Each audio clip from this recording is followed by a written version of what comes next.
All right, sorry about that, but this is part 2 to that lesson 11 homework.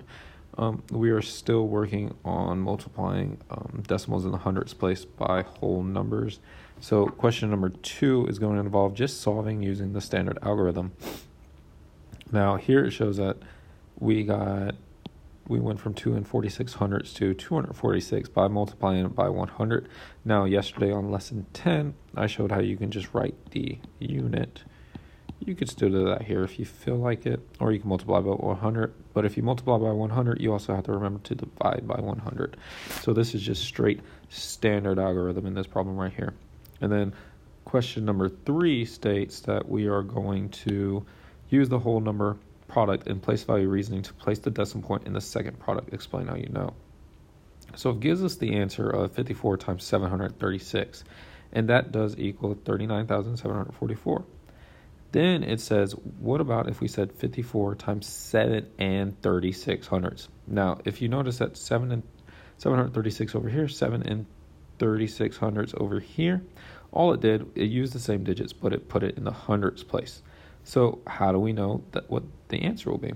Well, it's going to have the same digits in the answer as the original, but now that we multiplied by something in the hundredths place, we had to make this answer in the hundredths place. So that is what it did here. Now we're going to look at number 2, solve using the standard algorithm. So that is vertical multiplication. So we can do it one of two ways.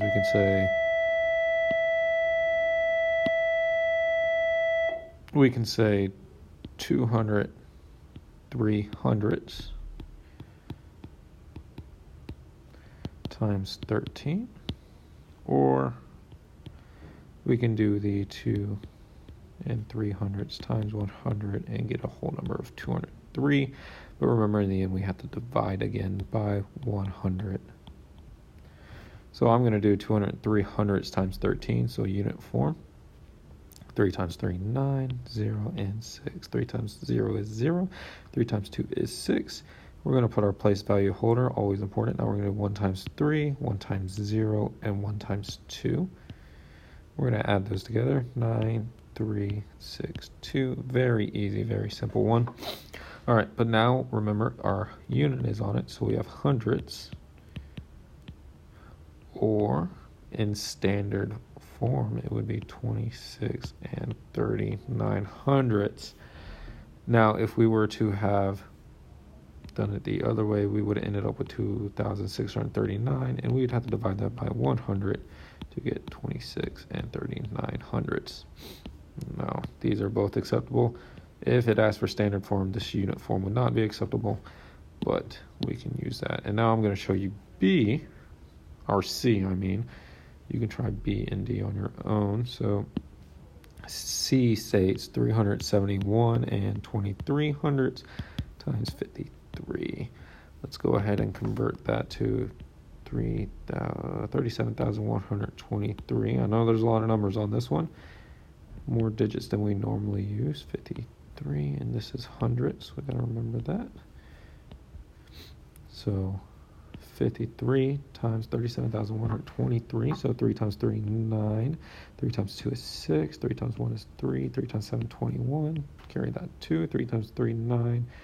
We have our first partial product for the 3's, and then we put our 0 for the place value holder. 5 times 3, 15.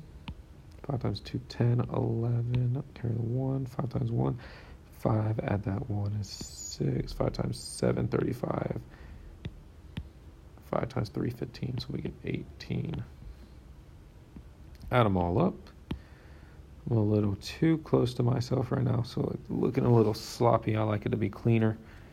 Let's make sure we add this all up real quick. 909, 6511, carry that 1.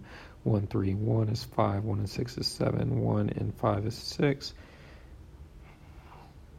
1 and 8 is 9, and then we have 1 as well. Let's make sure we have those place values right. All right, that should be right. And now remember, this is hundredths, so we need to convert this back to 100. Whoops, wrong number right there.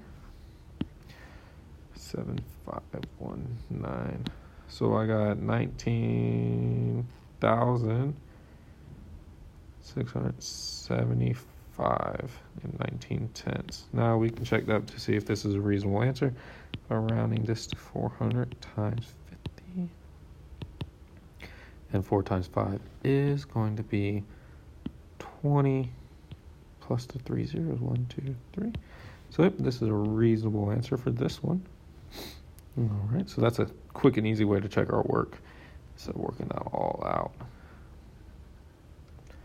And now down here it states, use the whole number product and place value reasoning to place the decimal point in the product. Explain how you know. So we know 36 times 134 equals 4,824. So we know 36 times 1 and 34 hundredths should have the same digits. So we have 4824. But this is not in hundreds. So we need to change this to be in hundreds. And how do we do that? Well, we know hundreds has 2 place values behind a decimal. So an easy way to do that is to simply just put a decimal between the 48 and the 24. So we have 48 and 24 hundredths. Same digits as our original, but we changed the place value.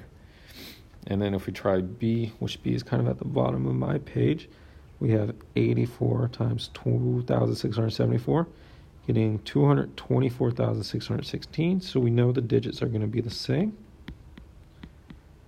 But we need to change it towards in the hundreds place because we see that 26 and 74 hundredths is in the hundreds place. So it changed this number to the hundreds place. So we need to put